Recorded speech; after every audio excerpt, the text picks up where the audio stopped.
join me in the pledge of allegiance would be great. I pledge allegiance to the flag of the United States of America. America, and to the republic for which it stands, one nation, under God, indivisible, with liberty and justice for all. Chris. So we'll approach, is there anyone that would like the privilege of the floor? Did everyone get a chance to look at the minutes from last month's meeting? It seemed like forever ago. Thank you for accommodating this schedule change. I was out of the country. I guess I would like one privilege of the floor. Sure. Comment. At our last board meeting, Jared said that detached garages in the RLD would be on our agenda for ordinance. And if you could add that at some future meeting, that would be appreciated. Okay. Good. I think we have a lot to do. Yeah, I don't. So we'll just put it on the agenda for next time. Yeah. So just a motion to approve the minutes. So moved. Second. All in favor? Hi, Kim, your meeting date for in the minutes was November 4th, which would have really been, should have been today's date, or whatever day we picked for October. So, yeah, so that's the only correction I have. Okay. Oh, right, but yes, I saw that too, but the next meeting it actually will be November 4th. And on the agenda, it's November 7th, so we just got to get it to November 4th somehow, Okay, which is easy to but the do. minutes should reflect that today's. meeting. Today's, yeah. Oh, I see what you're saying. Yeah. Yeah. I also did have, we don't have anything on the agenda and I don't know if we have something later. Are we sending something up to the town board for voting on the minimum house size? Because we have debated that to death. Mhm. It needs to go to the town board to make a vote on it and be done. And I think that would have to happen like today. And I thought we did that. Yeah. So let's So that's gotta be let's just, put that on the top of the. I don't really care what level we put it at. We can figure it out on the town board. No, I think if you look at the, I think if you look at the minute, there was 2 pages of notes Yes. on that's. I don't want to talk about it in ordinance anymore. So was there a consensus on that? So we can put it in resolution? Well, we either came to no minimum or 850 square foot. So there's this thing here where there's a straw poll that says 850. Right, Rudolph, yes, Sauer, yes, Fennel, yes, and I think John, you were a no on 850, if I'm correct, but you tell me if I'm wrong. Well, I don't, I think you were looking for 0. Yeah, I prefer no minimum. Yeah, Sarah, what were you had some comments on that one? Yeah. I mean, I would prefer no minimum, but if we're gonna have a minimum, I feel like, can we keep it to a number that we already have? So like 720 has been our minimum for, manufactured homes when placed in a manufactured home park. It's a number that already we use. And then the questions I keep getting from people who want to build seem to be in that range. Ones we keep telling no, like that message I got the other day that I forwarded to you guys was just another reminder that all these people who keep asking still get a no. Unless they saw unless it, you need a variance, right? right, unless they saw it how. Right. But none of them have yet. I've told all of them you could request a variance and none. does anybody have a problem with putting it forward as 720? 720 is what you're. And the only basis I have for that number is it's in our code already for a minimum size. For a manufactured home.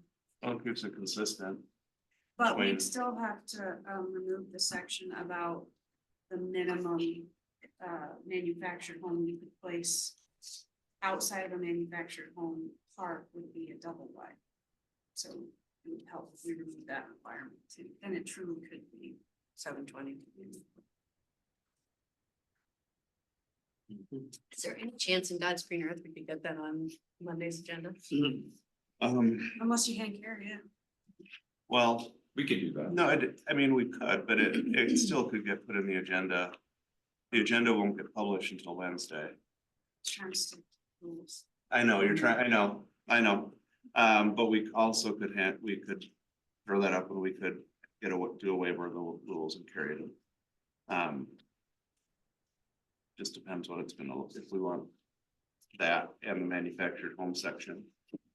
Murphy, we had identified all those pieces that would have to be changed, right? I think we had them in our other draft that we had that said 400. Yeah, Yeah, you did. And Yep. Yep. I think you just. And that checked was stuff. updated to say 850, so it would just be a change in the numbers. And Just then 720. Nadler would need to check it over and make sure. Chris, could you check that over to get that ready for a Monday board meeting? Sure thing. Now, I'm gonna throw out a wrench. Do we wanna have two hand carried ones? Do we wanna have a 720 and a 0? Or do we wanna, if the discussion takes us down, do we wanna amend it to 0? Yeah, we could very easily just do that. It changed, there's two different changes. When it's 0, I think we had a different draft because it was a different, it hit some different parts of the code. And they did it differently rather than just changing the number, it eliminated sections. Can we I get, think we might have 3 board members that are at. So maybe Okay. if we start at 720, if somewhere downstream, we need Yeah. to go to 0, Okay. maybe we could do that. Yep. You know what I mean? Wait, guys, we'd have to have a public hearing, right?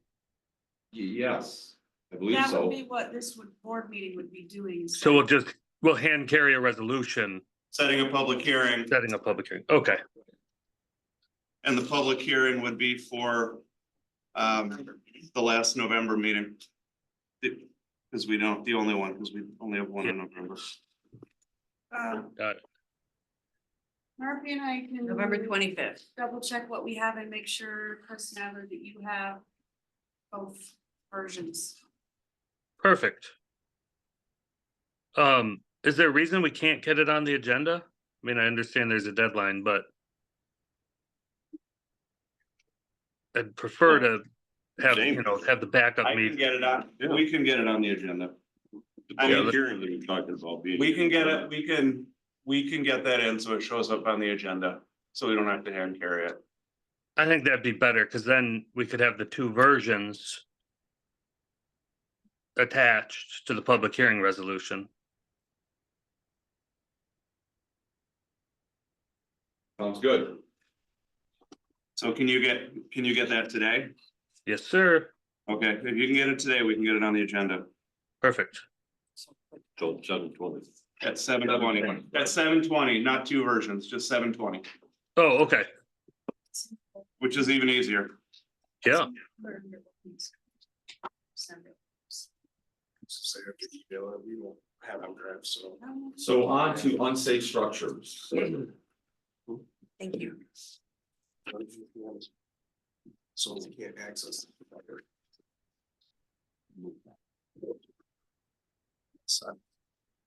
Alright, unsafe structures, sorry. You sound great. I know, we're just at the tail end of everything, so we're doing good. Everyone should have gotten it, I sent it out, Chris reviewed it. The only major things were grammatical errors, because I was writing a lot of this stuff, so Chris, thank you for being helpful. Yeah, absolutely. I think that worked out well. You didn't have to kill yourself getting it perfect. Yeah, And then I got to Um, review it while also correcting it. I think that worked out fine. the only question that I had for Chris, and I apologize when I was emailing it back to you last week, was. Okay. The section that you wrote about the town board public hearing. Under Mhm. 88-20, Yeah, let me look. Yes. so that is just how we normally have always had it in the section. But we don't need to have that. I guess it's a question of pros versus cons for you. Did you send this to all board members? Yes, sir. Yeah. Recently? Forwarded it last week. No, a while ago. It went out from Kim Burkhardt Yeah, Kim said- at the end of last week. Yeah. Twice. Which one are we on? That's what, 88. 88. Yeah.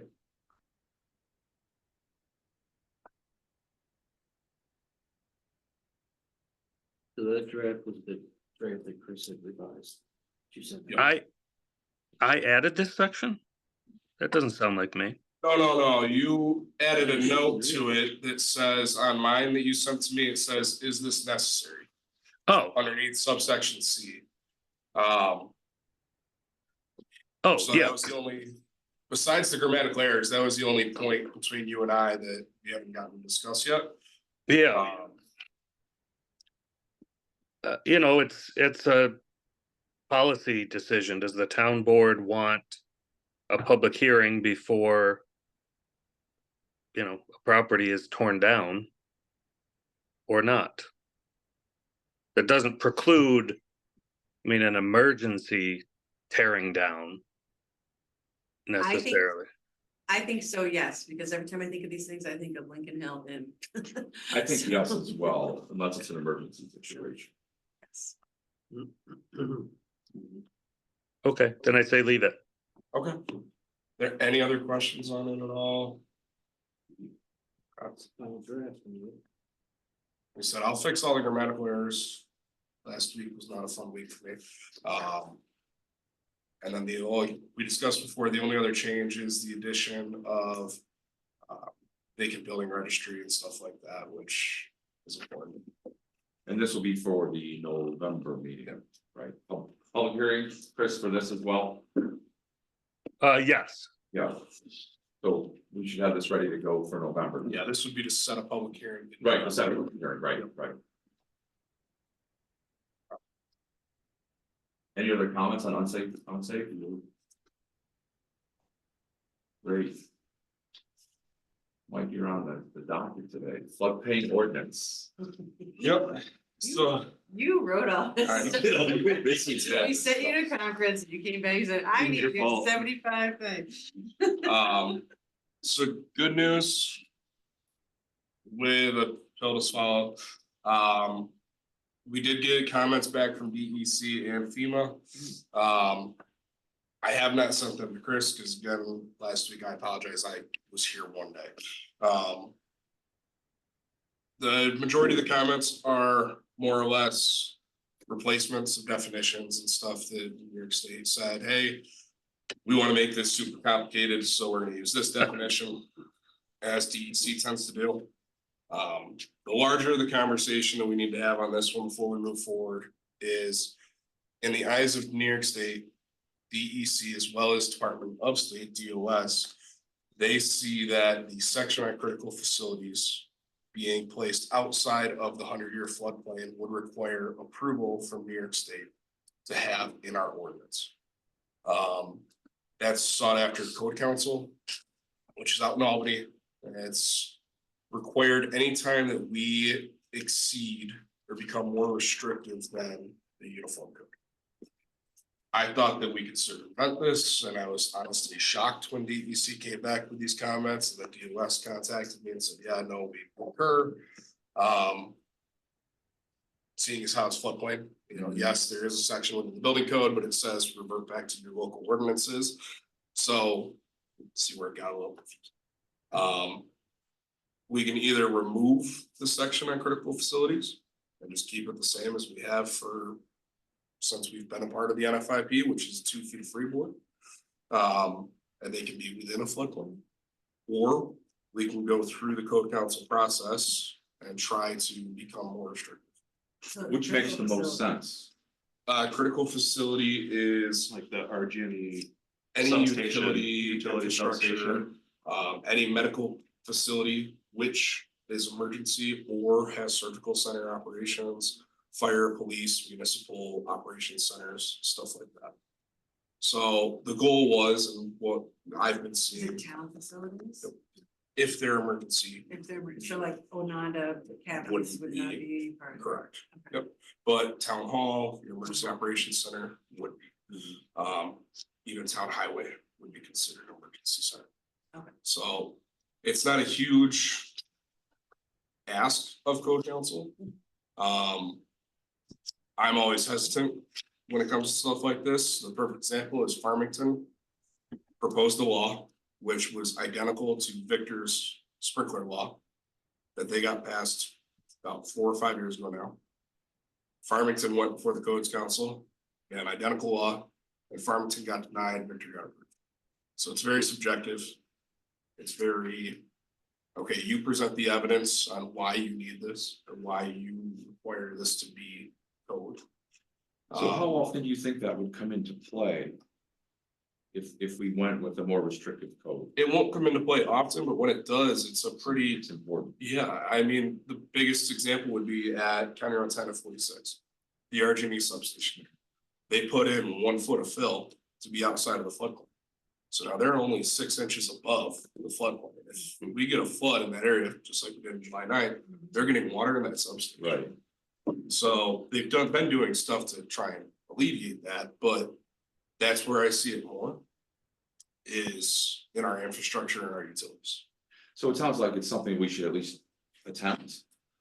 We could, the only reason why I want to really bring it here first and have, you know, maybe a few days of thought on it is. It will require assistance from Chris as far as preparation of documents. It will require extensive staff time to go through and file for the request, to go out to Albany, lead the case before code council. So it's not as simple as just submittal.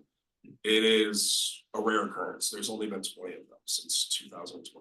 20 that have been approved 20 that have been or submitted. submitted. How many were approved? I have to go through each one. So Terry, are you thinking, is it worth the effort? Is it worth- If it's 0 or 1, then maybe we don't wanna commit Yeah, funds I- to that. Exactly. But I mean, it makes sense what he's saying, though, that's the only thing, I mean, but maybe if you could find out what the. I know that might be some chore, but if it's Yeah. pie in the sky, why waste our money? And the worst part is that you can only get approval after you pass the local law. So you can't go through and get approval first. You have to pass the local law. Within 30 days, you make application to the Secretary of State, then it goes through the process, and it could be 6 months after. And then you're appealing and creating a new law and everything else. So it's a difficult process. Makes the process more confusing. Exactly. That makes sense. Yeah. Can I make a suggestion? Yeah. We could also try to circumvent this by encouraging our local state representatives to change the state law. It sounds like a state law that should be changed. So, It's state building code. Yeah. I mean, I don't think we should have critical facilities in under your. 100%. Like, I think it's an excellent, I mean.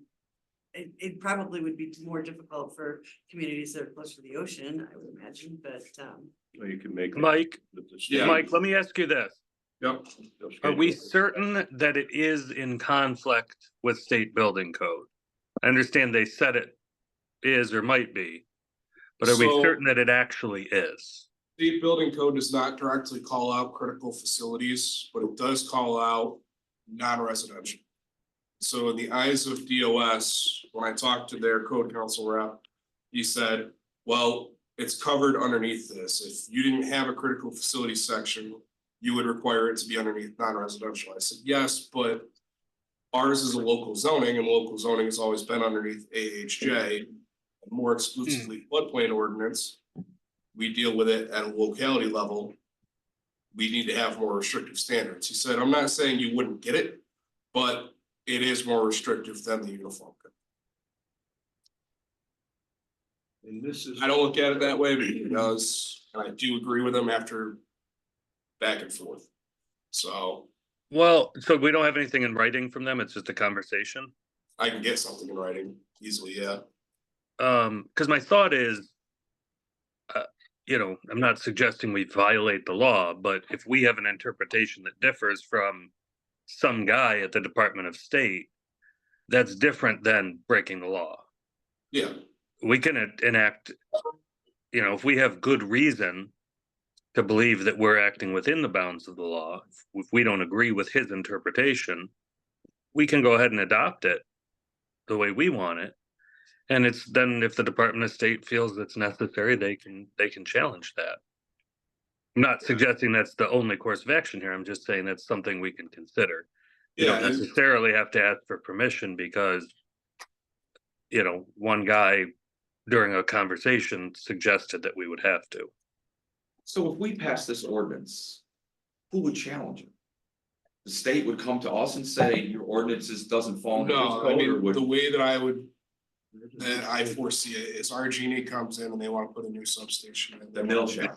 They'll challenge it, then they go to New York State and it would, if found to be more restrictive and us not get the proper approval, they would have a successful change.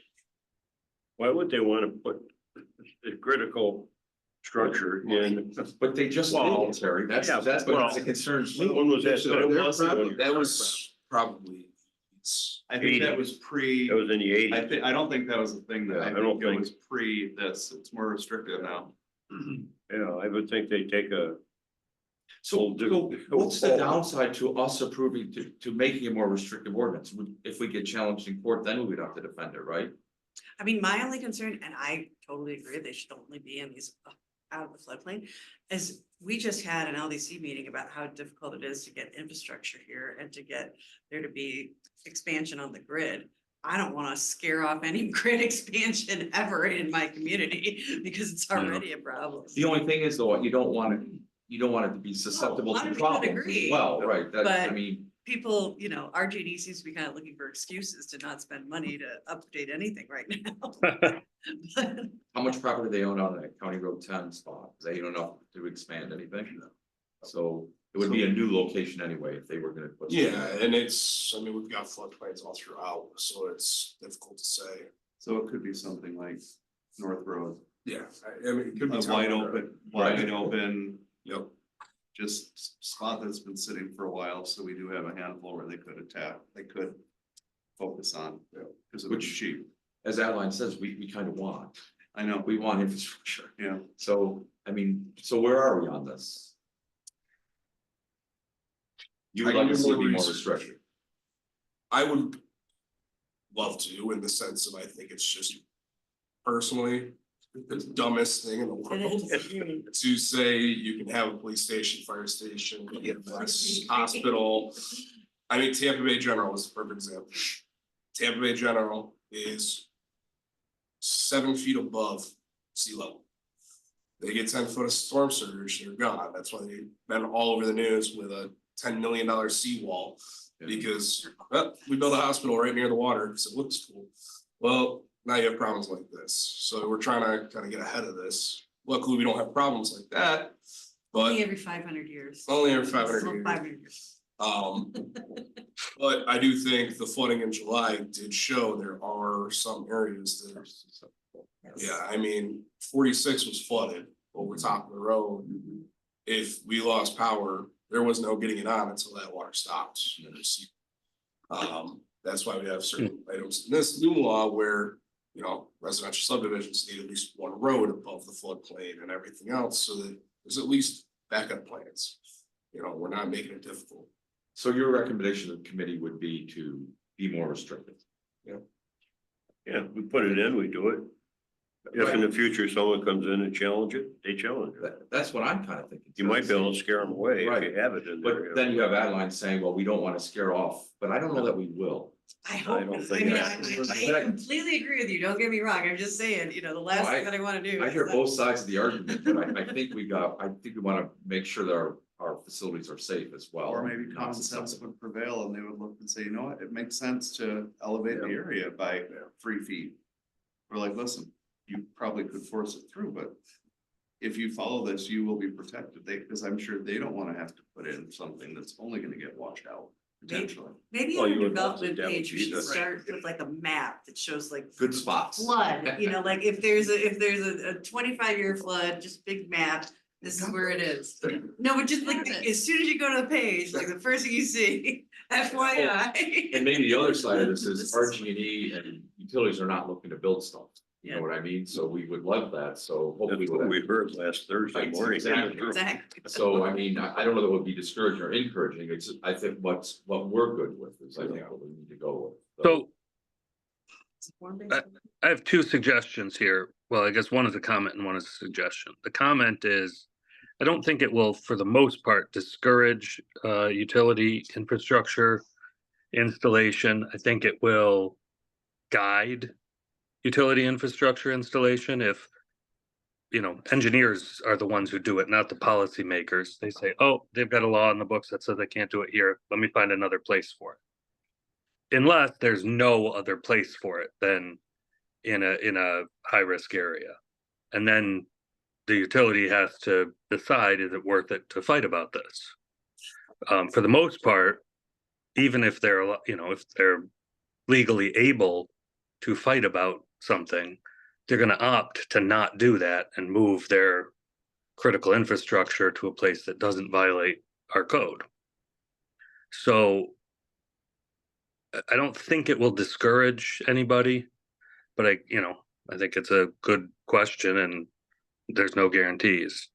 From a what do we do next standpoint, I think the thing to do is figure out if it is actually in violation of state building code. If it is, in my opinion and Mike's opinion, then I think we have a different conversation.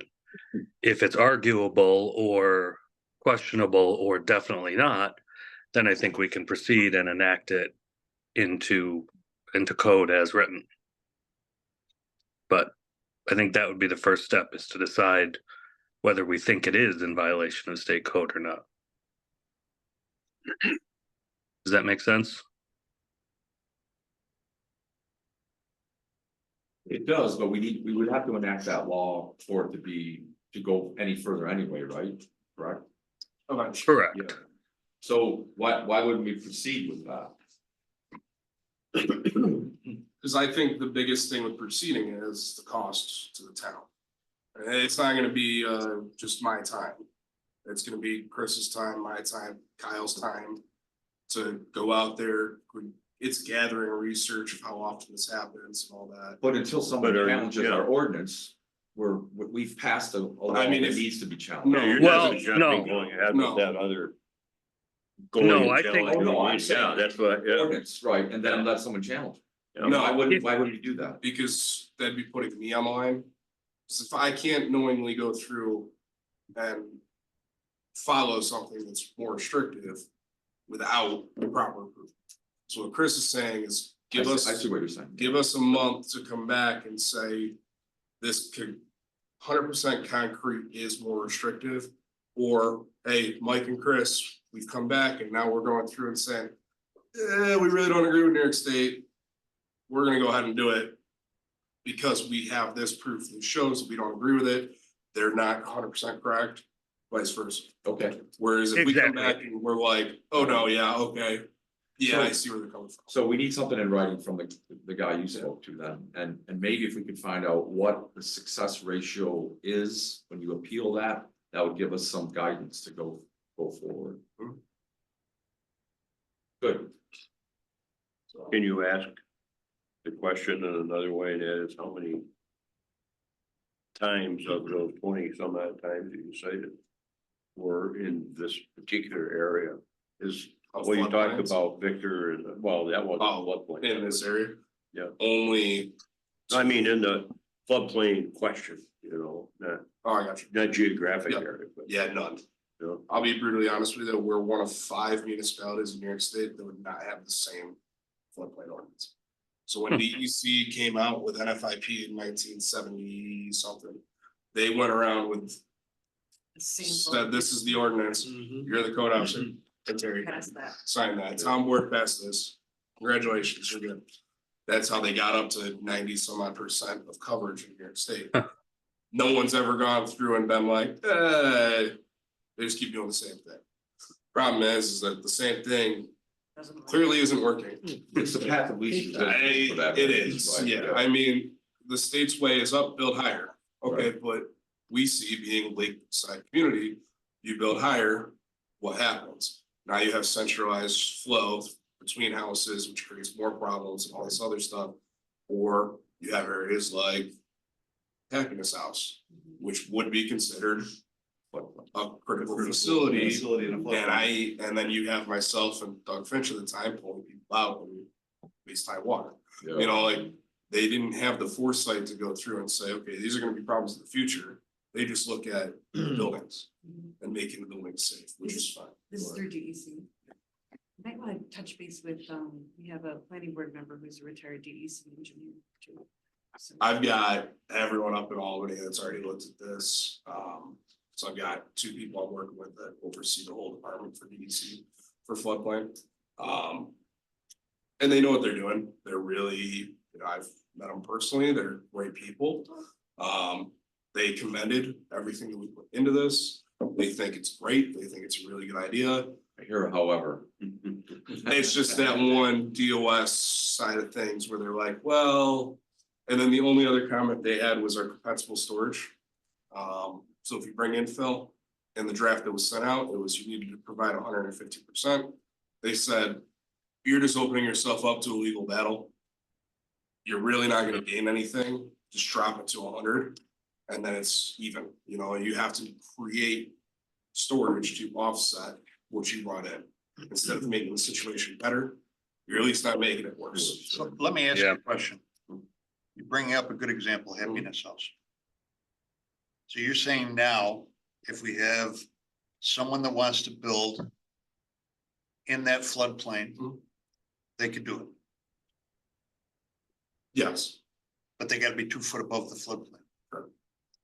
And what you're saying is you want to create an ordinance that tells the private individual they cannot build there, even if it's 2 foot above the floodplain? no. What do you So want to they know? have, option 1 is to not build in within the SFHA. Option 2 is that if you cannot find anything else, we prove. There's a list of, I think it's 4 factors that you can go through. You say, okay, financially, we cannot build anywhere else. Infrastructure wise, can't build anywhere else. And you can prove that you can build a reasonably safe structure, then you can. One of the things is you build 3 feet above the 500-year floodplain. So instead of 2 feet above the 100-year floodplain or the 1% SFHA, you're building 3 feet above the 500-year. And this is just. This is only for a Only for critical facility such as Happiness House. Fire. And it's not all of Happiness House. It's that Low. one low building where they are, it's a transition home. And so the true definition of critical facilities is 3 factors. It's structures containing, producing, or using highly volatile, flammable, toxic, water reactive materials, or hospitals, nursing homes, and housing likely to contain occupants who may not be sufficiently mobile on their own to avoid death or injury during a flood. Police, fire stations, etc., and then public and private utility facilities. And that's the definition that FEMA, myself, and DEC all agreed on. So it doesn't just cover hospitals and everything else. It covers those areas where they are vulnerable. So if they can't build somewhere else, we're at least gonna have you build at a level that is sufficient enough to cover us in, I hate to say it, it's like a 2,000-year storm when you really do the measurements. But we just had one. Yeah. At No. Happiness House. So we got another 2,000 years. That was 600 years. that was really only a 100-year storm. I Yeah. don't know why But it's still flooded. it flooded. Right, yeah. so I mean, we wanna not have that happen. And Happiness House is a bad example in the sense of it wasn't built to floodplain standards. If it was, we probably wouldn't have seen If flooding. it were 2 feet higher than it was, it would have been okay. Correct. It would have been right at the bottom of the sill, Yeah, I don't think it but is. we wouldn't have seen the leaks. right. So, everything else in the ordinance is the same. They had no comments. They liked the idea of the flood compliance certificate. They think that that's actually a really great idea to get caught up on paperwork, as well as, giving information to new home buyers and residents in the community. And then just one last plug. As you guys probably saw, we did get the 90-day appeal period started for the new flood maps. I don't know who went through and told other communities to have them contact me, but I've been getting calls from about every single person. We told other communities? Oh, yeah. Yeah, I got calls from town of Seneca, town of Geneva. I've been getting calls from the city of Canandaigua. Was that one of your former friends in Geneva or something? Probably. Slid that in? Yeah. So a lot of people have a lot of questions. We're kind of getting a massive influx of people calling us, but it's a good thing. I mean, we're not gonna turn people away if they're from other communities, but we will talk to their code enforcement officer and say, hey, here's where you can get the information. Is it just from this county? Yeah, it's just our county that's affected. So, but a lot of people in the community are pretty good about it. And asking a lot of good questions. So So the follow-up is a written, some kind of written opinion on that, and then, I don't know if it's success on appeal is really gonna be applicable, if there's really no other floodplain issues that have been appealed. But maybe it's good to find out the success ratio Yeah, anyway. yeah, and I can get that for you. Mike, the other thing is maybe we talk about how to present, how to ask the question. Yeah, My experience with these guys is that they don't reverse easily. So maybe if we rephrase the question, they can see the error of their ways or at least be persuaded. I got So you. if you wanna chat about that for a few Yeah, minutes. I gotta email you the whole comment list. 'Cause- Yeah, I'd like to see it. So we did send this out, just so everyone knows now, to FEMA, DEC, the watershed, soil and water, county planning. A few different other municipalities, and so we've gotten a lot of comments on it, so it's. Give me a week to get everything formalized, and then I'll get a brand new draft sent out to everyone, with comments attached, so. Lots bisected by right of way. We wanna roll Kim over here to be part of the group, Who? Kim Burkert, because it's an ECB suggestion, so. I don't think anything's drafted yet. Okay, What's the intent? The intent is to fix a gap in code where people could have a lot of property upland. They've got like a road that bisects the property, and they build everything on the lakeside, which is not what's intended. From the lot coverage. And percentage of coverage. right. So maybe- would the solution there be adding a line to 220-9 or the RLD section that says you gotta use the same portion of the lot to determine lot coverage for those purposes? Instead of saying you can't have a lot bisected by a right of way, just clarify how to calculate lot coverage in the RLD. He had proposed something that Quorum had used. To address that. I didn't see that. I can send you that. Was that sent out? It was sent out a while ago, yeah. Oh, my apologies. I just looked at the most recent stuff to prepare it this morning. Yeah, it wasn't in there. Oh, sorry about that. So maybe for next month, we could get something together for that. Chris, you think that would work for you as well?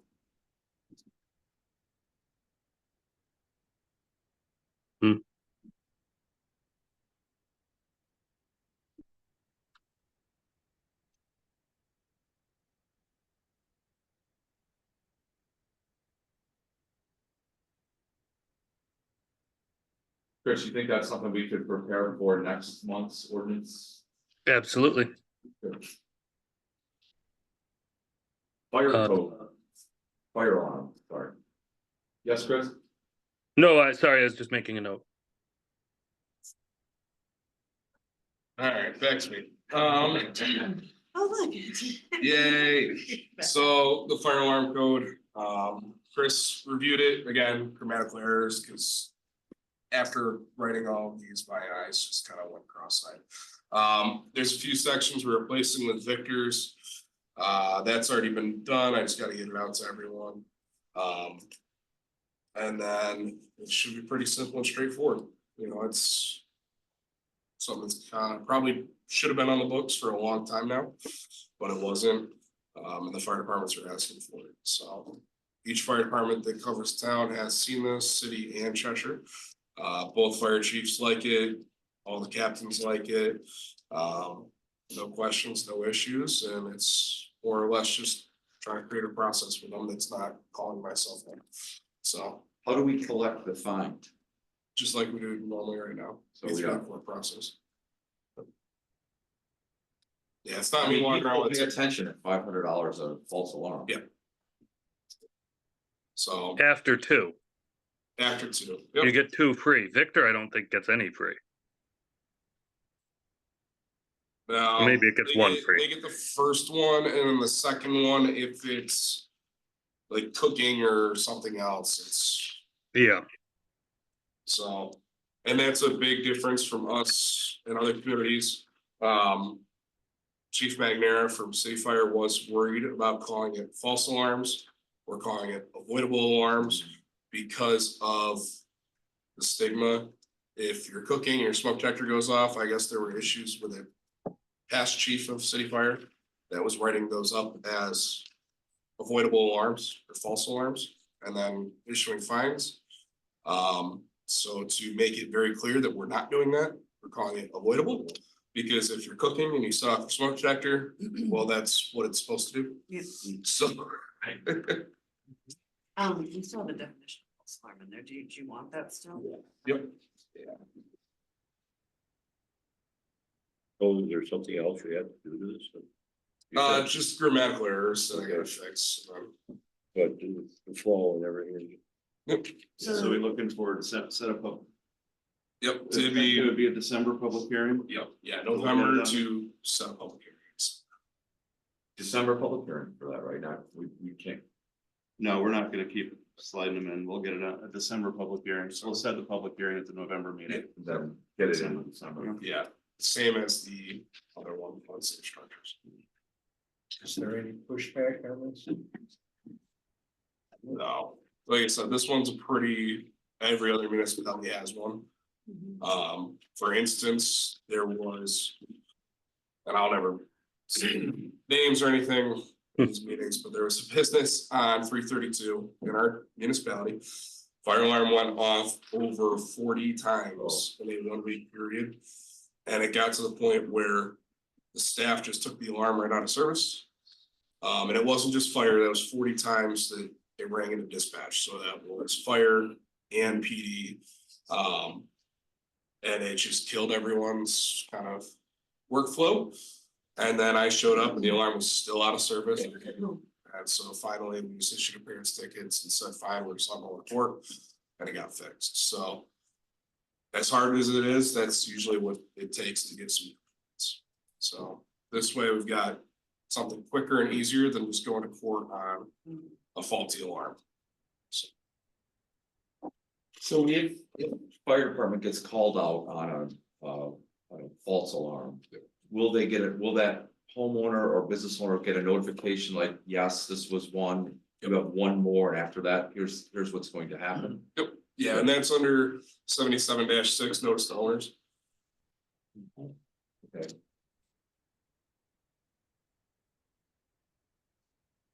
So if our company gets a call, you get notice that a call has been made.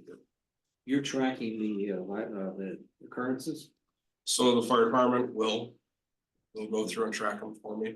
they'll track, okay. Yeah, and that's part of the process that we're trying to work out. So I get notified anytime City Fire or Cheshire has an incident within their jurisdiction.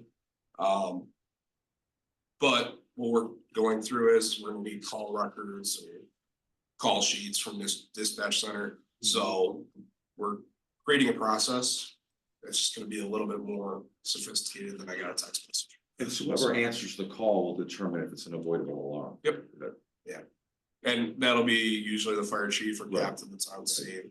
And it's, I mean, I dealt with this when I was in Victor.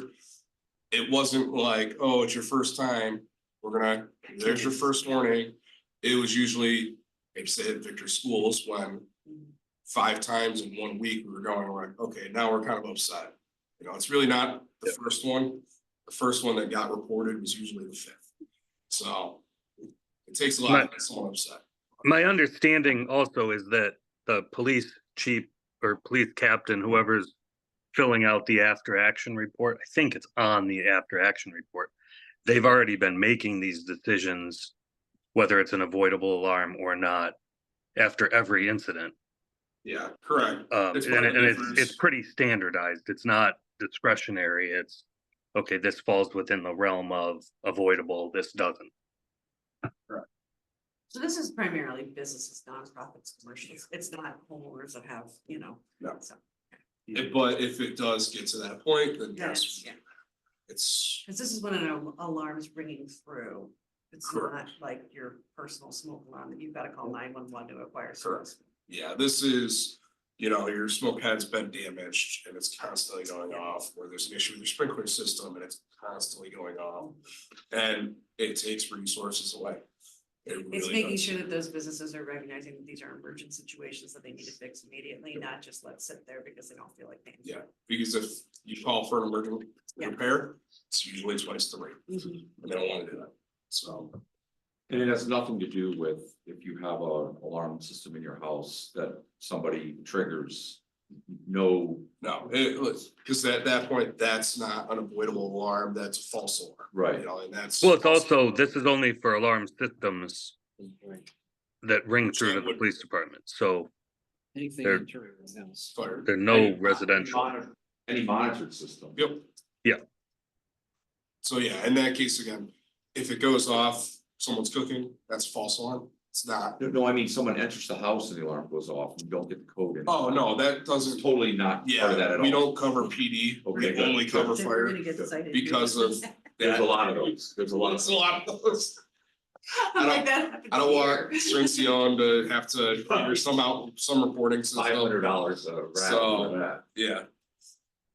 Well, Jeez, I think we might get written up for that here every once in a while. That's what I'm saying. Wait a minute. Yes, we would. All the time. Well, this good, looks pretty good. Any other comments? So public hearing on this, Look at this, Set it in November. November for December. yes. our efficient ordinance meeting, this is great. So form-based code, Oh, there goes you. well, what I'd like to do is kind of hold on that. I spoke to Randy Farnsworth just because he's one of the interested parties. I mean, it seems to me like part of the form-based code issues, Sarah, are the car dealers, right? So they say they have to sell cars a certain way. We're kind of going back and forth on that. I don't know if it's really that it's the car dealers. Which I think. the Will you bigger say, Sarah, issue you speak is- up? Yeah, I don't think it's necessarily the car dealers themselves that's causing the issue. I think it's the changes proposed to an existing development. There are thresholds that were set up in the form-based code that when they hit a threshold, they then have to come into compliance with all of the requirements of the form-based code for whatever it is that they're changing. And so I think the discussion maybe could be, do those thresholds need to be relooked at? The other question with what specifically the car dealerships tend to deal with because they have so much parking lot is, you know, parking lots shouldn't be farther forward than the front of the building. And Which, because the old code had the buildings back so far, most of the parking lots were in front, so immediately changes to that pushes them up against the requirements of the code. Chris? I was just gonna say, it's, to support what you just said. We know it's not car dealerships as a general proposition, because you just got an application for a car dealership that's primarily in compliance with form-based code, Yeah, right? pretty much makes it. Which is interesting, I think, but it's the existing car dealerships and Right, 'cause other, that's a new development on a vacant parcel, so they're not really struggling to meet the Right, form-based code, they're just, where do we Yeah. put our parking lot? Okay, we'll put it here. But the existing It's ones the are the, existing right. that seems to be a struggle. I mean, we've also had conversations about specific facade requirements like transparency. Which that doesn't really matter whether it's existing or brand new, and we seem to get complaints about that regardless. Yeah, I think the transparency thing, we definitely. And then Mike, we've gotten complaints about the materials, right, lately? exterior materials. Which again, that doesn't really matter whether it's, I think it matters more for the existing when they're changing. Than like to Chris's point, the new car dealership. Never mentioned material.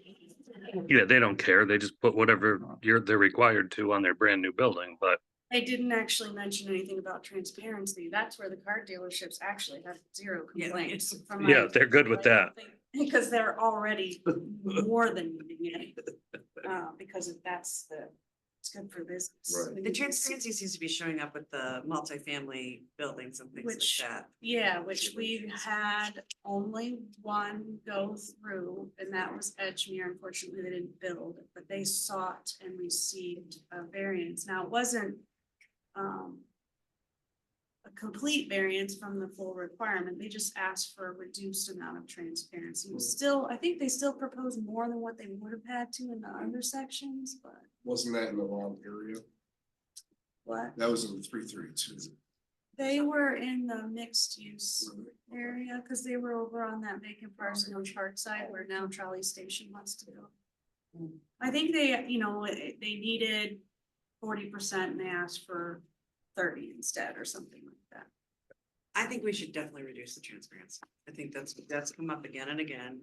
And it is definitely something that when we created form-based code, they basically showed us images.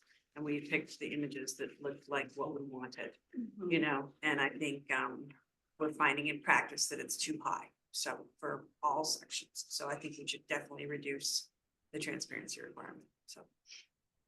Weren't there some other issues though, like with signage and small things that you guys were gonna work on to, propose a change? So business could be identified rather than. Yeah, On a central. I think it's worthwhile for those little ones to include it in one big update.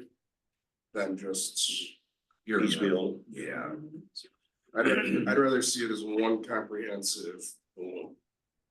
When will we see Six that? public hearings. So how do we accomplish When that? are we gonna see that? Once we figure out the transparency. So how do we accomplish those rolling up all those little ones? I mean, I think transparency is certainly one, and threshold for development is certainly something that we need to really. Kind of agreed Look on at, that yeah. too, so. Are there others that, I guess I'd have to ask the question. Do we think we know better than the developer of what they can do to develop the remaining 20% of the acreage on 332? I would say no to that. I don't think we do. Right, but by the form-based code, we're telling them that we do. Who are involved in development. And I think, I hate to say it like this, but I think that somebody sold the town on form-based code for an application that really shouldn't be used for. If you have acreage, like we'll use the Cook Krista development, although that's kind of like really not applicable to the form-based code. But if you had a large acreage like that and you wanted all the community, whether it be residential or commercial, to look similar, then I would say that is an area where you would use form-based code. But when you have an existing 332 corridor that is developed in all the ways that it is, I think we should let the developers decide what the best solution for the land is that they want to use to sell whatever that it is that they're going to sell. Whether the parking needs to be in the front or the parking needs to be in the back. Now, the one building that we built under form-based code, and I don't know if this is a fair example, but they're struggling a little bit, and the building, in my opinion, kind of looks out of place there. And so that's kind of my comment. I just just, unique looking structure for certain. that's for certain. And it's a goofy lot too. It is. a goofy It was lot, a- right. But you've only got, I mean, the reality is, we only have probably a half a dozen lots left on Route 332. And my thought process is, I don't think we should revert to town form-based code to tell any developer that wants to come in there and develop those lots what they need to do, because the theme or the design, the lack thereof, is all the way up and down 332. And I think if we take 4 or 5 or 6 lots that are left to build and we make them different than all of the rest of 332, they're gonna look out of place. I think there's more than that. I mean, when we were establishing what this area covered, I don't, Sarah, maybe you remember, but I seem to remember somebody was saying it's more than 6 or 7 Eastview malls of property that was able to be developed in this form-based code area. You remember them There quoting was an that? image and yeah. Yeah. As an. It was, I think it was roughly actually, the same area. we feel like it's not much, but it's a lot. Like, I mean, just think, for example, of, you know, Randy's property, the collision property. That's a huge property. I mean, it doesn't seem like it is, but that's a huge property that a lot could be done on in that area. And you know, I agree. I don't want to be stepping on toes, and I want there to be freedom of choices for these businesses, what they want to build. But I think it's important in an area that have encouraging businesses that people are coming to, that we start to put some sort of training wheels so that we can start carving things to be in a more accessible format for people that are walking, and this whole more of a community feel than what it is now, which is essentially strip malls and car dealerships. So while we can't, you know, force them to go one way or another, I think we need to make steps so that they are doing things. Like, I'm really encouraged to hear what you just said, Sarah, that there is a car dealership building on a new spot. I don't care that it's a car dealership, but the fact that it's gonna now have paths through the parking lot and parking lots more to the back, I mean, that's really, I think that's a very positive thing for the community. And I think the form-based code can be positive as long as we can adjust it in a way that makes it not overly restrictive. But I think the problem is, as I see it, I think John was saying it as well, we're gonna do that with 4 or 5 places.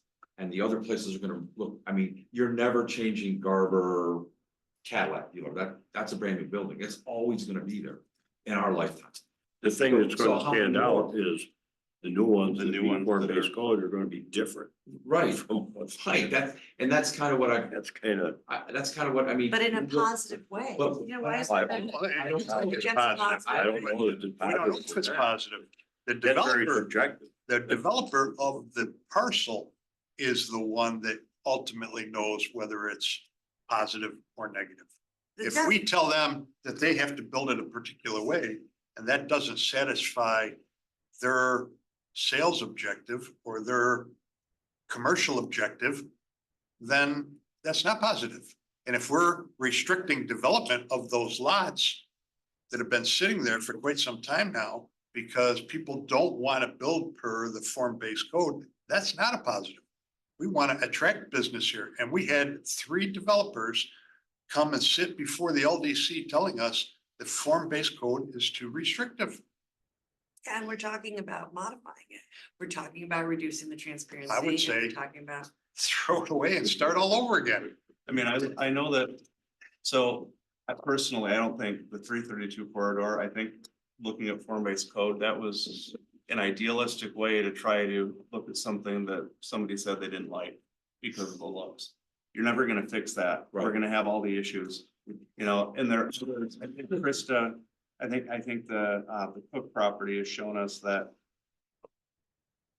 it does create challenges for others coming in there. They are working in there, but that's further back. I mean, do we scrap the corridor of 332 because of the amount of pre-existing businesses there and the fact that it is handcuffing them, those who want to expand. I spoke to the marketing regional director for West Shore with concerns about coming here and expanding and the challenges that it faced. And yeah, it's one or two variances, but enough of those.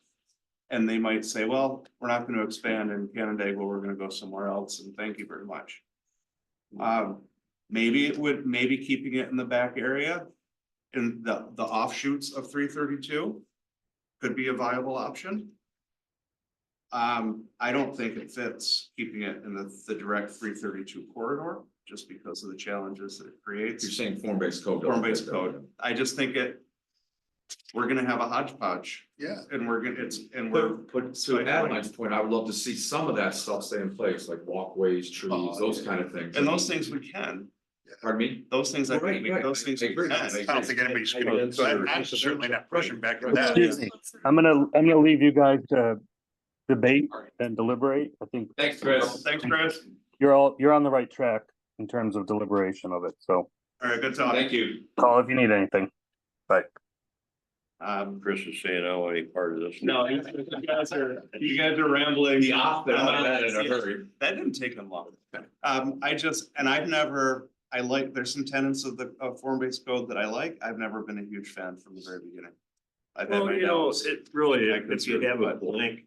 Yes, You know, blank 100 acres canvas. empty, you know, Yes. that's where it would be applicable.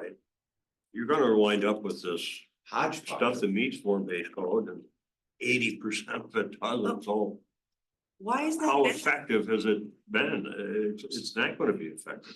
Well, Why I why is think it it's bad if restrictive. there's some really well-designed, attractive, useful The buildings properties out there are that are well-designed, mixed in attractive too. with Some people. car dealerships with, you know, a lot and pushback things that you can't see and that are not good for walkers and in a it's gonna be a community area. If and or when this Cook property project goes in there, you're gonna have 600 plus families living, Yeah. walking around the corner.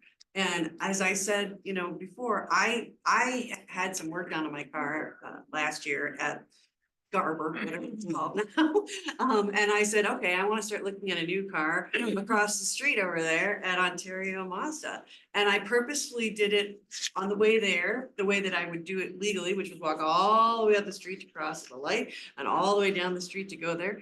I counted, I had an extra 3,000 steps to do that versus when I jaywalked across the street on the way back to go over there. And that's because there were no curb cuts, there were no shorter blocks, everything was pushed back from. They're gonna get the that road. stuff. The form-based code You doesn't address any of that. will have, it It's Not does. gonna have Addresses that. shorter blocks. You can't, You're that's a not gonna state check. road, you've gotta have the state's permission to go and make the road How cuts. do we do road cuts on the state road? I'm asking. Shorter blocks, like if you develop it. But how does shorter block, I mean, I don't disagree with you to have shorter blocks, but how does that do with offsetting from the road? I mean, shorter blocks doesn't matter. I mean, if somebody that develops it might buy 2 blocks or whatever, if they were gonna put their business in there. People are gonna drive anyway, they're not. I'm not gonna spend like 50 minutes re-explaining Mm-hmm. urban planning. Cause I'm not the right person to do it, but Mhm. yes, shorter blocks matter when you're walking. It changes the way it feels with a more condensed area. It wasn't just one person who said they didn't like the way it looked. No, It doesn't I'm not matter. arguing with Just throwing it out isn't going to help. No, What John had talked to me about, and I think he mentioned this to the whole town board in an email when we were discussing through email some of the upcoming, you know, discussions about what to change with form-based code is what Murphy said too, is instead of let's fix this, let's fix that, and for the next 6 months, we're sending something to the town board every month. Maybe an overhaul is more what we need to do. Address the most pressing and offensive parts of it, but not individually. Let's fix it. So I would like to Cynthia try that mentioned first.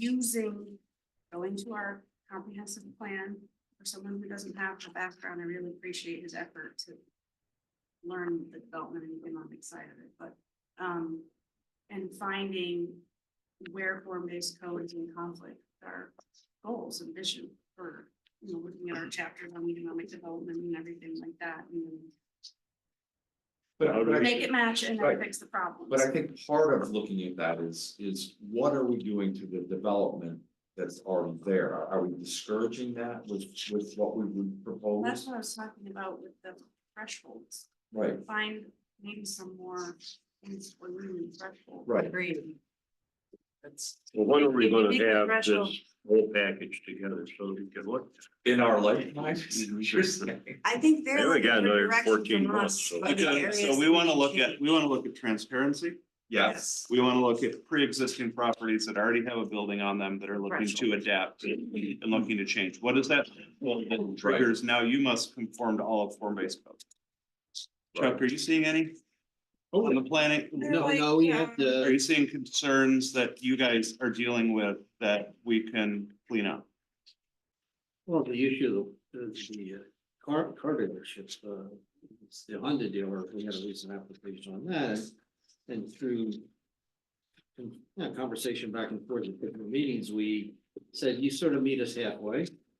And the way that thing was resolved, because the clock was ticking and, you know, we had to move on, we put a lot of landscaping and a lot Yeah. into the parking lot, more than you normally see for parking. So a lot of trees, a lot of shrubs, and that was our give to them. So I think the form-based code was an implementation tool for the uptown study. Mhm. So maybe we ought to even go back to the Uptown study and see what that had sort of looked to see happen. And did the form-based code actually do that? And if it didn't, or how did it cause problems as you trying to implement the Uptown study? That's probably what you know. But Chuck, can I ask a question about the car dealer? So Mhm. what was their ask that we met in the middle with trees and shrub? Well, they wanted to be in the front yard. Right. Okay, and code doesn't allow it, so we said, hey, we sell cars.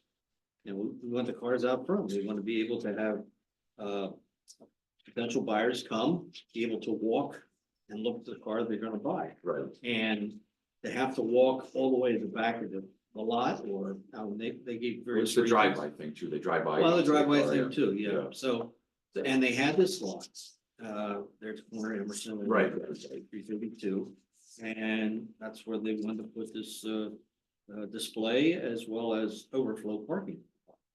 So we, in granting that permission, said, okay, you can put the lot there, but you're certainly gonna Right, pretty it up, so and that's what we did. one of my concerns is we're telling them how to do their business. That's what I fundamentally think. I think they have a recipe for selling cars, if we're talking about cars that works. Cause they're all the same. No matter where you go, car dealerships are all the same, right? If you go to Atlanta, Georgia, you're gonna drive by them, they're gonna look like they do on 332. So we're trying to get them to change. What? Not necessarily, there's been a lot of I'd say change, it's the opposite. so. It's the opposite. Yeah. I mean, Kitty Van Bortle is the prime example of all of her new car dealerships are a single row of cars up front with the rest in the rear. And they do everything inside now. Because they don't need to have They don't a need to stock display. 500 cars. Mhm. They need one for each model, each trim. And then, okay, if you want it, we'll have it shipped. Yeah, we asked the Honda dealer, Jim Melton, the facility manager, and he said, people still want to see the car they're buying. I mean, the concept of buying cars online. I mean, it's becoming more popular, but it's still, when it comes to the customer, they want to be able to come to the dealership and go look at the car. And a lot of times they can sell you a car that's got more perks and bells and whistles than what you really need, but they're gonna buy it because they're in it, they've driven it, and they're. But to go with that, he also had 3 different options if we didn't allow.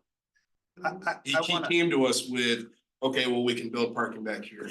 Well, we can do off-site parking. We don't want to, but we can.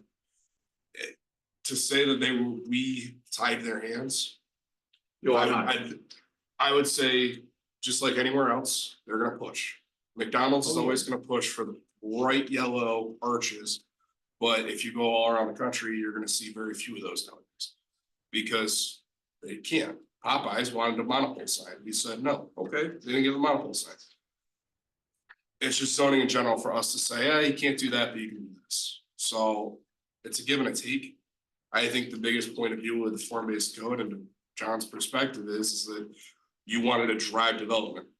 Well, instead of driving development, you tied its hands with the process, Mhm. and the process for form-based code, staff, we can barely even figure it out 90% of the time. And- let alone development. Yeah, there is nothing in this form-based code that talks about the size of blocks. And I would challenge you to say that you're gonna go and make any developer build a street that's gonna go and change the size of blocks. Doing anything. So I don't think that's a good argument to have form-based code, but I think what Mike just summarized is right on the mark. You know, we are tying developers' hands by telling them that they have to meet this form-based code, and it's very, very difficult. I've been interpreting code now as long as anybody's sitting here at this table. And I gotta tell you, to interpret this form-based code is extremely difficult.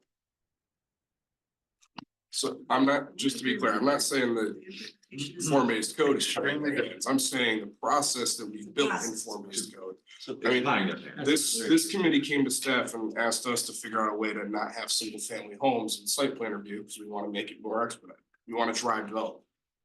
That was the whole point of form-based code, drive development in the uptown area. But it's not. But now you have to go to town board, you have to go to planning board, you have to go to zoning board, you have to go to staff, instead of just bing, There bang. it is. boom, Well, go. yeah, but it's more than that. It's the content in form-based code too, that's a problem. It's not. And the I agree process with you, completely. but the It's fact of both. having setbacks, that's not a new thing. Setbacks have always been a thing.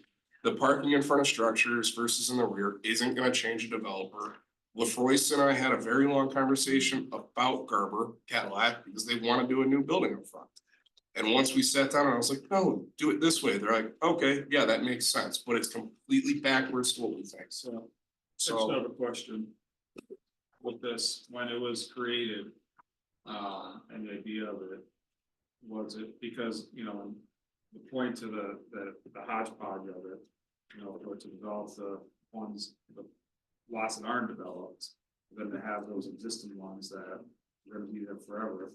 So was the point of the form-based code to get that corridor to look like, the town wanna look like in the next 10 to 15 years, or the next 50 to 75 years?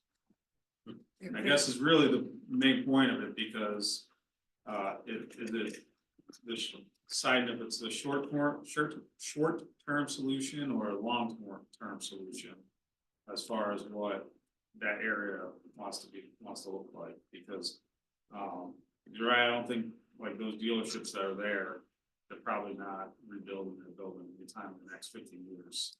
I don't think that was ever part of the discussion, that in 10 years we want to be here.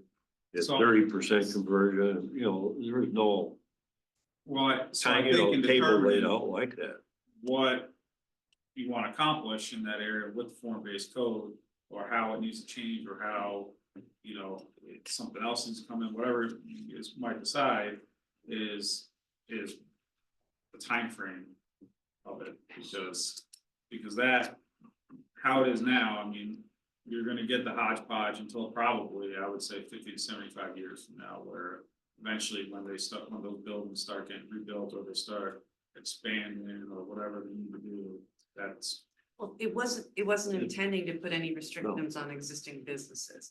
It was intending when someone is ready to make a massive change to their property, we want it to look more attractive and more friendly to our community, and be more accessible and work better in an integrated community with accessibility and making our entire community better looking at the entrance to the community. It was never intended to be attacking an existing business and say, nope, sorry, you can't do anything you want to do because you have to be exactly perfect right now. So that was never the intent of it. It was always intended, okay, new things coming in. We want you to look more like this, how we should have always had it in the beginning, not requiring them to be whatever it was, 120 feet back from the road, which is the strangest code suggestion ever.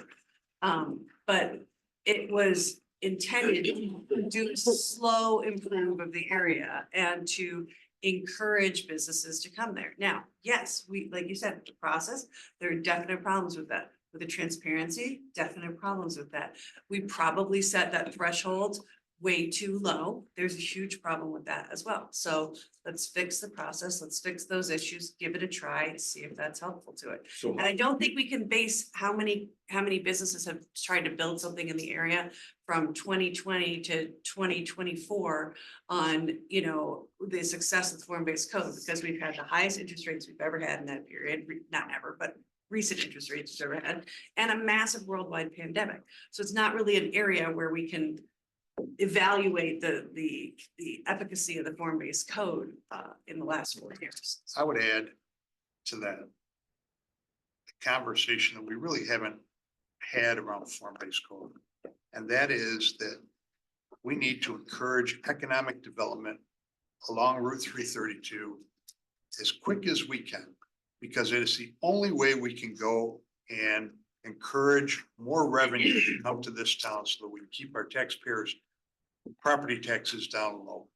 And we need to encourage development here. We used to have an economic development committee that did that. That economic development committee didn't meet as long as I've been on the board, and never has been. So And we got an LDC now that's supposed to be doing that for us. And we need to go and get all of our economic development efforts all sitting around the table in the same room at the same time. It's got to be the county, it's got to be the city, it's got to be Chamber of Commerce, it's got to be the town, it's got to be the Ontario County Visitor Center, it's got to be the bid from downtown Canandaigua. All those people need to be sitting around that table at the same time and talking about how we're encouraging economic development here.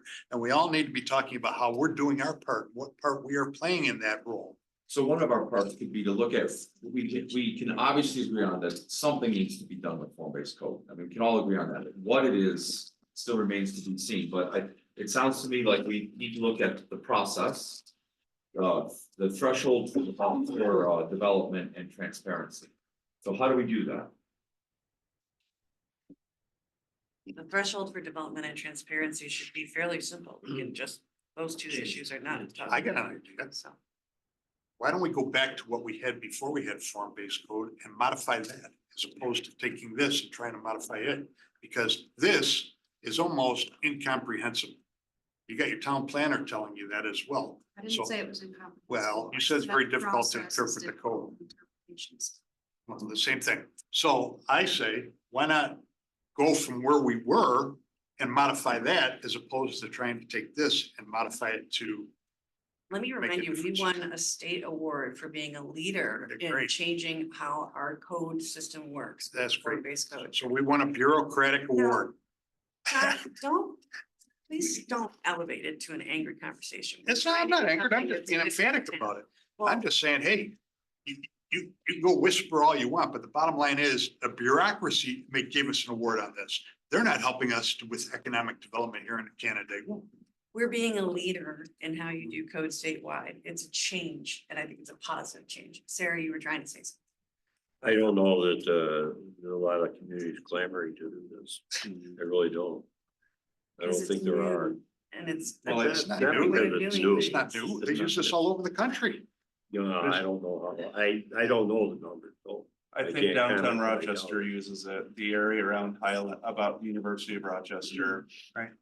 They use it if you're starting with scratch, or, yeah, or if you're trying to rebuild an urban area Well, that's with a what I blank said earlier. canvas. You got a blank canvas, it's good. Exactly. Use it there. I mean, one of the big drivers was mixed use development, so that you could have a car dealership with apartments above it if you wanted to, you know, you could, that was one of the big claims to fame for this, that we could, as long as the structures look the same, we didn't really care what was going on. Yeah, and that was, That was a real big push for it, but, and I do want to add, you know, to Murph's comment, to our comment about process. We were very clear that we wanted town board oversight. That's one thing that we kept in there over the process, because looking back at it, I was afraid of some of the impacts and things that would come down. I know others were too. And so that was something that was included in there to have the town board oversight of it. So that way we'd at least have. And the selling point was, and I remember specifically, the selling point was, well, you adopt form-based code, you actually have more control to make sure things stay the way they should, rather than less control because you have oversight. Maybe that's created an issue, I don't know, but I support fully reviewing it and looking at it. Because of the same concerns. I mean, I So many agree with you. I think we need to review it, and I don't rule out that we start over. I mean, I'd like to not do that, but I mean, it sounds like there are a number of problems with it that we're not addressing here. You know what I mean, from that standpoint. But and the there's- question is, how do you get to that list and what we do about it? Because you guys are saturated already Right. with work, and I mean, it's not. It's just piling more on you. Right. To do that, that's. One of the questions, talking about, and I keep saying this, just keep saying it. When you're talking about the thresholds, it's exactly what John brought up, is there was a time frame in mind. How fast do you want to see these changes, bringing buildings forward and whatnot in that part of town? That's where the thresholds were set, with the idea that there wasn't like it's gonna look like this in 20 years, but infill could happen. If someone wants to allow another company to come and build a building in their lot, maybe not, car dealership wouldn't want that, but Randy's Collision Center with the giant parking lot that's vacant, he had discussed that the benefit would be if he wanted to bring something else in, he just could now. And then the other code didn't allow it, things like that. I think they were thinking that could happen within 15, 20 years of implementing form-based code. None of this is gonna happen in 5 years because people don't rebuild their buildings every 5 years, I mean, those are slower changes, but with these thresholds, if you loosen them, you're pushing it down the road. And if that's what the town board wants, fine. But if you don't have that answer, you need that answer before you can decide what the threshold should be. Cause what you change in the code will reflect in less change in that part of town. We could sit here and talk about this until. So, Right out of the ball later. There's a town board meeting on Monday. But without direction, Yeah, So- and I guess the thing to always go back to, the comprehensive plan that says that that part of the town is the development part, right? That's where town wants development to occur. And I think that, you know, again, I have been here when this occurred, but I think that was thought to be the solution to then drive that development. As per the comprehensive plan. So I guess there is that direction that's needed is what time frame are we looking at that development to occur? And after this has been in place for a few years, if that's not what's working, then obviously it needs to be changed, but probably then when making these decisions, I know I mentioned it before, there's got to try to be some sort of task force to include developers of the area to have that knowledge of why has this kind of stymied development rather than created it, like. I don't think that it has. That's what I was trying to say earlier. I think that the lending climate as well as the uncertain health climate has affected development more than anything that form-based code has Well, done positively or negatively. And I think that's what those people can tell us too, is it, well, you know, were you not developing because of those reasons? Or, you know, is there anything here that changed that can get this, the more immediate, shorter term range that I think the town's looking for?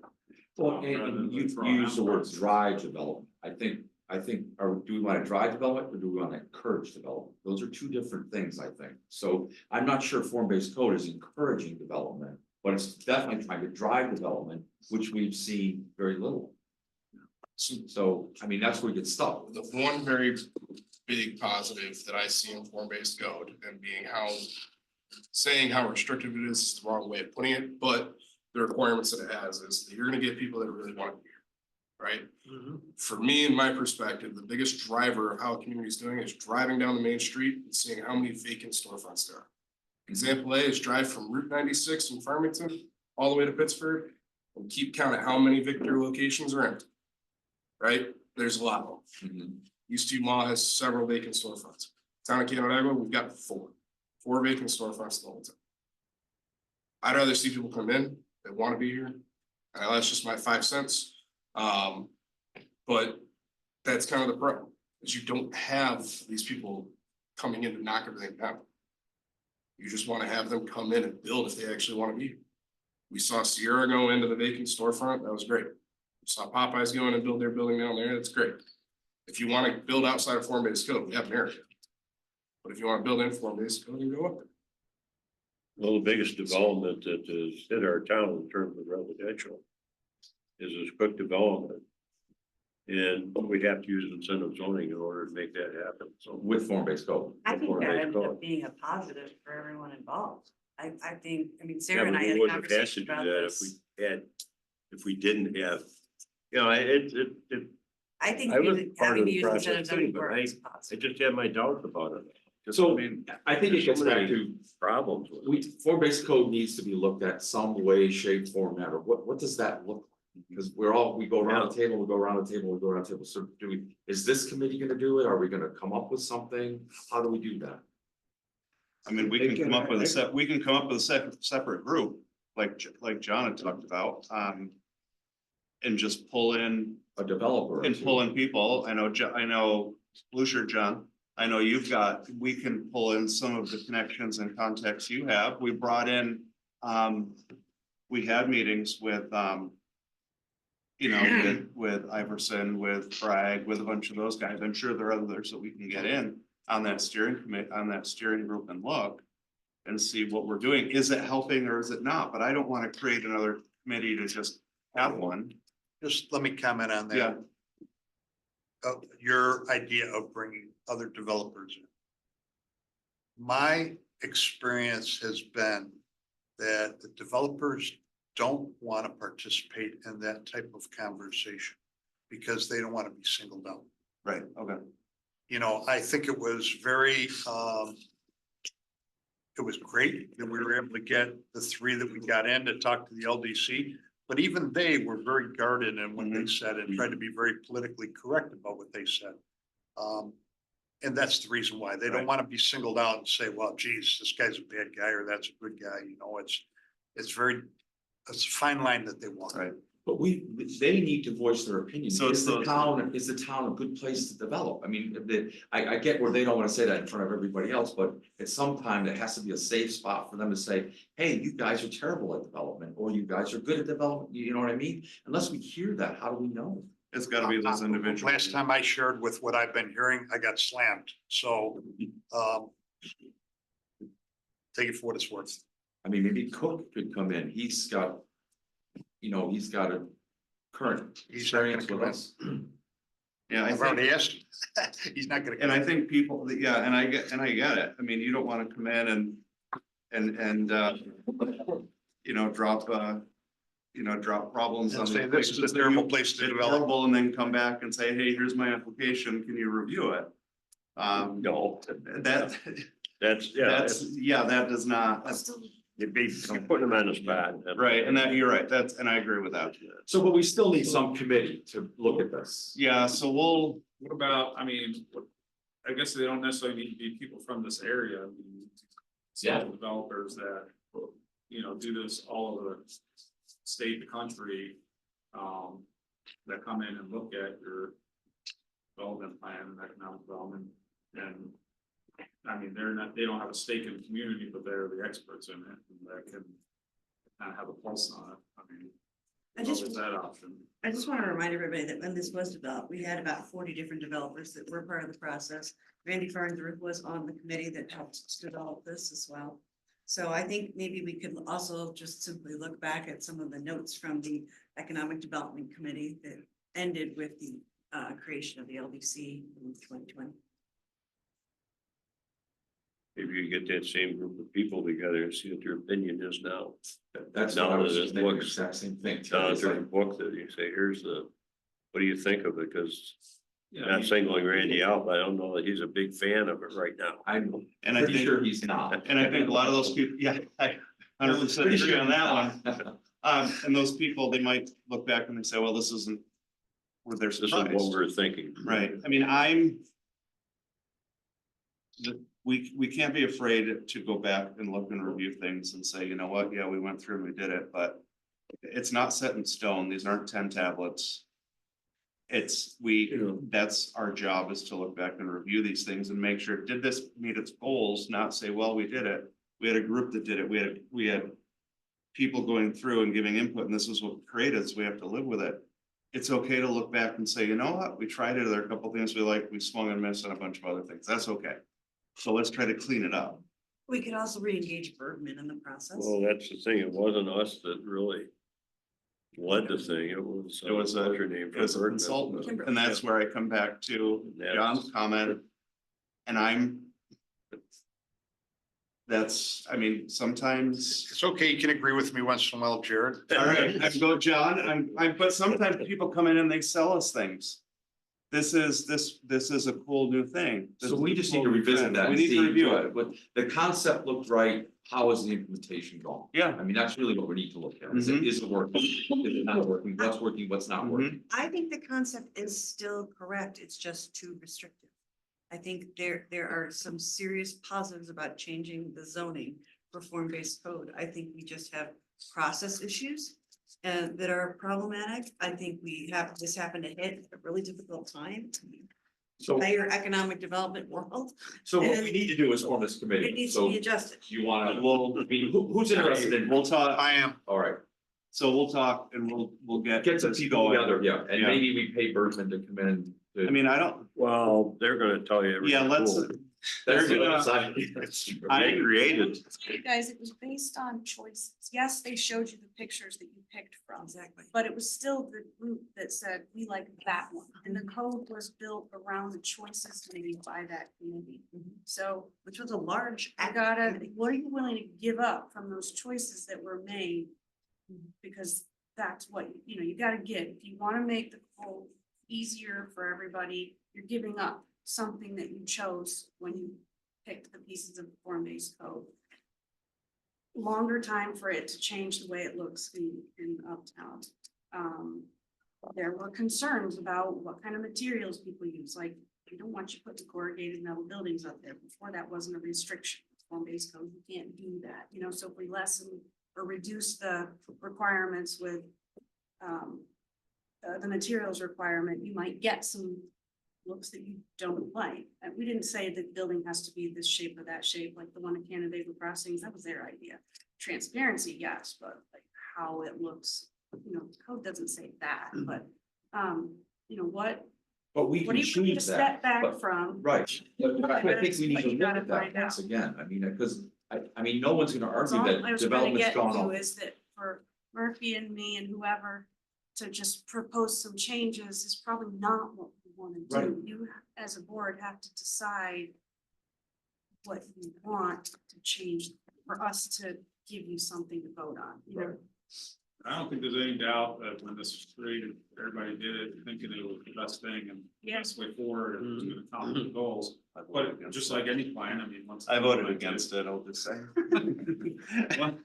Well, I mean, You don't- you're you don't the know how only it's ones gonna who are work. on the board at the time that it's not. You don't know how something is gonna work until it's implemented. Exactly, and it's not- okay to look better. So let's agree to forming a committee to look at it, because there's almost uniformly, there's a few things we need to change without any question. So we look at that and we look at other things as well, so. Well, question, if you wanna do all this in one big, here's the changes. Should we, since there's a question about form-based code, but there's also little niggling things that could be fixed very quickly. Do we just do those, Yeah, I think the two. just big pieces suggest to do. those, get them written up? Is that a legal signed? word? Nick, Is that a legal term? Yeah. I think well, the other- well, he's One not up issue- there anymore. One issue that we might have too is these people who are in active development right now. It's getting their plans done, so what do we do about them? If they're trying to do their best, this dealership to comply with current form-based codes, and then we change everything after they spend all their money drawing up the plans. I don't think it would impact the brand new development. Okay. No, I think that, I Well, think it's the on book two, now, so I that's. just wanna make sure that we're thinking about that too. We're not leaving them That some, hanging, yeah, right, that somebody's there currently developing something and then we change a whole bunch of stuff. And then they look back and like, man, that could have saved us a whole bunch of money if we didn't have to do that. Not I gonna usually help our tell reputation. people when No. we have pending code changes, if But- I think the pending code I changes don't- have something to do with their. I don't think he can They avoid will that. change. No. No, you can't, by eye. And I think- I don't know. I just agree wanna with make Cherry. I think there's two things we all And agree actually, on people at this know. point, which is transparency and the threshold levels. I think we can adjust those two things now while we make further changes. So, I don't know if that helps you guys, but Don't- you can't, It's the process. yeah, this is a larger issue. You gotta figure out, So what we have to do is, and that's gotta be. we gotta get a subset of people to look at this and propose stuff from there, so, cause we're just gonna keep going around and around on the same thing, so. If you saw how Kushida decided This is before not- you would. I don't think it's. That's my point, is Yeah. why it's going around. Right, We I'm don't- trying to stop going around. I know. So the next meeting is November 4th at 9 o'clock. Even though the agenda says November 3rd. So maybe a motion to adjourn, and we're gonna form that committee. we'll move. Second, all in favor? Aye. Aye. Thank you.